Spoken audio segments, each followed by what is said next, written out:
Well, it's time now for our press review. We're joined in studio by Leo McGuinn. Leo, you are beginning in Israel. One newspaper discussing the hypothetical scenarios if Hamas were to be fully eradicated in Gaza. Take us through it. Yeah, Sharon, I want to start with this opinion piece in Haaretz this morning, which is a more left-leaning Israeli paper. They asked the question of what will happen if Hamas was to be removed by the IDF. They say, what happens then? Who would fill the power vacuum? This article explains that Israel do not want to become the de facto ruler of over 2 million people. So the only option would be international intervention. What it suggests is what it calls a neo-trusteeship, which is a combined model of international and domestic governments, similar to what maybe the US set up in Kosovo. The piece ends by arguing that a trusteeship that removes Hamas from Gaza is a feasible option as the beginning of a post-war arrangement, and the idea could then be gradually extended to the West Bank along a 10-year period. We'll go more current with this one. This is a Jerusalem Post. They have this opinion piece today. They say, stop likening Hamas to the Nazis.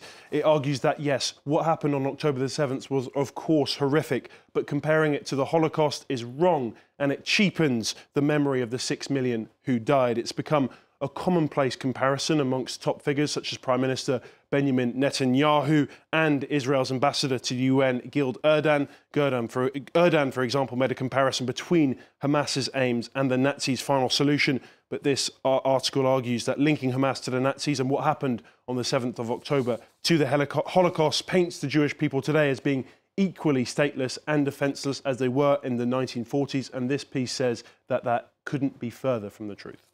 Moving away from the Middle East now, Leo, and here in France, Storm Ciarán made a really big impact here on Thursday. Take us through how it's been reported in the papers here in France. It certainly did. This is the front page of Libération, one of the biggest papers in France. It says that it could have been worse. The worst was avoided. The extreme wind battered the northwest of the country yesterday. Winds reached up to 207 kilometres an hour. And while there were 2 deaths and over 1 million homes were out of electricity, it could have been a lot worse if it weren't for prevention systems that were so effective. I'll show you the Parisien this morning. They say the challenge of a total blackout. A number of homes, as I mentioned, were completely without electricity. But due to the mass mobilisation by power companies, by midday, the number of homes without electricity dipped below 1 million. By 6 p.m, that number was down to just over 600,000, and the last of those without power should be restored by the weekend.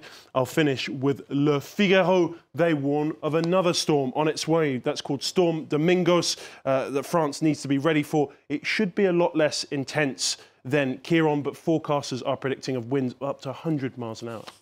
Leaving Earth completely now, Leo, you found an article talking about the dangers of space junk. What's that one all about? Yeah, space junk, completely out of control, according to the Washington Post this morning. So humans have put tens of thousands of objects into Earth's orbit since the 1950s. There's 9,000 current satellites, but 25,000 pieces of space junk, which is old satellites, rocket parts and debris, and 90% are located in the same area. And the problem is, every time there's a collision, it creates more space junk, so more chance of collision. According to some experts, it could get to a point where it's constant havoc of debris and constant collisions, and there are more and more satellites going up. I'll show you this graph from the Post today. By 2025, it's expected there'll be over 1,000 satellites launched every year.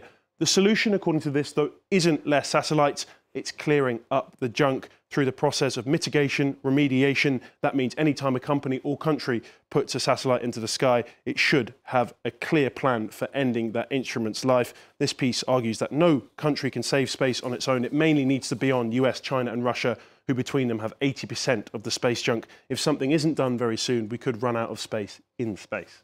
Leo, I'm not sure I want to ask you about this next story. Rats, they may be even more intelligent than we first thought. Tell us about that one. Yeah, Sharon, I know you're particularly keen to hear about this one. As we can see in The Guardian this morning, rats may have the power of imagination. Researchers have found that rats can navigate their way through a space they've previously explored using their thoughts alone, which suggests that rodents may have some form of imagination.